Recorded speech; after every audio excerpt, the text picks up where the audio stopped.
আজকে আমরা যে টপিকটা বুঝবো সেটা হচ্ছে ভিটামিন। তো ভিটামিন একটা ভিডিওর টপিকে পুরোটা কমপ্লিট করা পসিবল নয়, তো আমরা আজকে দুটো ভিটামিন নিয়ে আজকে আমরা ডিটেলসে আলোচনা করব। তো কি বলেছে, স্নেহদ্রব্যে দ্রবণীয় ভিটামিন। স্নেহদ্রব্য মানে হচ্ছে ফ্যাট। ফ্যাটে কোন ভিটামিনগুলো গুলে যায়? Vitamin A, vitamin D, vitamin E, আর একটা হচ্ছে ভিটামিন কে। তাহলে কি বললাম, স্নেহদ্রব্য মানে হচ্ছে ফ্যাটে যে ভিটামিনগুলো গুলে যায় সেইগুলোকে আমরা কি বলি? স্নেহদ্রব্যে দ্রবণীয় ভিটামিন। তো ফার্স্ট ভিটামিন আমরা এখানে কি পেয়েছি?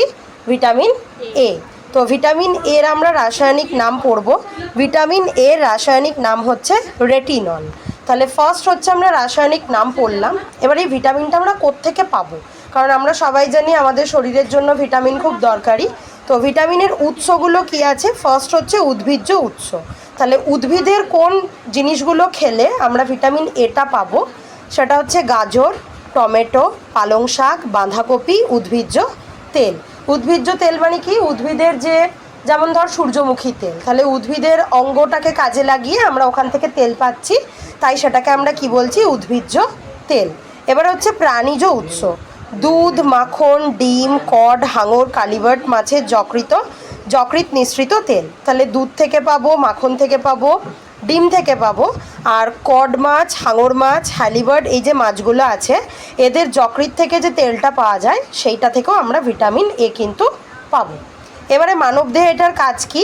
মানবদেহের ভূমিকা, দেহের সামগ্রিক বৃদ্ধিতে সহায়তা করে। তাহলে আমাদের দেহটাকে বাড়তে সহায়তা করে। রেটিনার রড কোষ গঠনে সাহায্য করে। আমাদের চোখে যে রেটিনা আছে সেই রেটিনার রড কোষ গঠনে কি করে? সাহায্য করে। নেক্সট তারপরে আমাদের কি পয়েন্ট বলেছে? ত্বকের স্বাভাবিকতা বজায় রাখে, জননে গুরুত্বপূর্ণ ভূমিকা পালন করে, রোগ সংক্রমণ প্রতিরোধ করে। এটা কিন্তু আমাদের খুব দরকার, রোগ সংক্রমণ প্রতিরোধ করা। নেক্সট কি বলেছে না, এজন্য ভিটামিন এ কে সংক্রমণ প্রতিরোধক ভিটামিন বলা হয়। তাহলে যেহেতু ভিটামিন এটা আমাদের রোগ প্রতিরোধ করতে সাহায্য করে, সেই জন্য ভিটামিন এ কে কী বলা হয়? সংক্রমণ প্রতিরোধক ভিটামিন। স্নায়ুকোষের পুষ্টি ও কার্যক্ষমতা বজায় রাখে, অ্যান্টি অক্সিজেন রূপে কাজ করে। তো এটা হচ্ছে মানবদেহে কাজ। এবারে কারোর দেহে যদি ভিটামিন এ মানে কেউ যদি এই খাবারগুলো কম খায় তাহলে তার ভিটামিন এর অভাব দেখা যায়। তাহলে সেই অভাবজনিত লক্ষণগুলো কি কি? না, দৈহিক বৃদ্ধি বদ্ধ হয়, মানে ঠিকঠাকভাবে বাড়তে পারে না। রাতকানা, জেরপ্থ্যালমিয়া, কেনাটোম্যালেসিয়া হয়, মানে রাতকানা মানে হচ্ছে রাতের বেলা কম দেখে, মানে এরকম নয় যে কিছুই দেখতে পায় না, আবছা দেখে।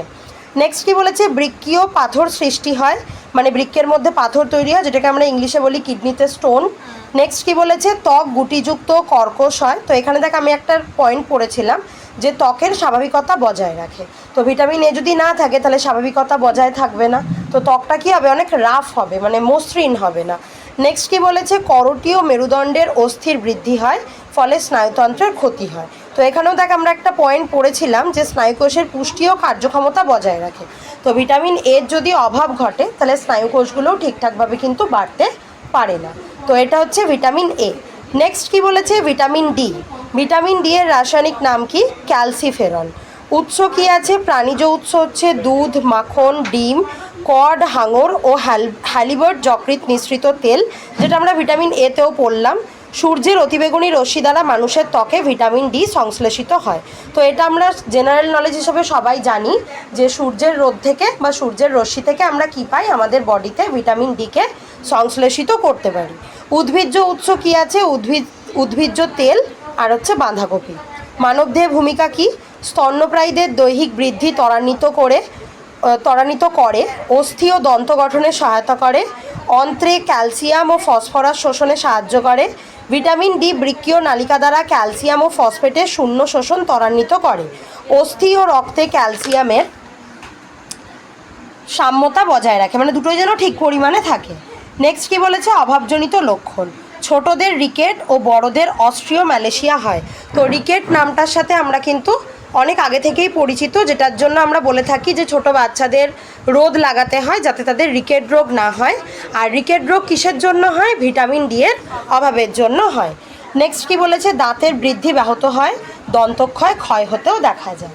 তো দাঁত ক্ষয় হতে থাকে আর দাঁতের বৃদ্ধিটাও ঠিকঠাকভাবে হয় না। তো আজকে আমরা দুটো ভিটামিন নিয়ে আলোচনা করব। আবার পরে আমরা বাকি ভিটামিনগুলোকে নিয়ে আলোচনা করে থাকবো। তাহলে আজকে এখানেই আমরা ভিডিওটা শেষ করছি।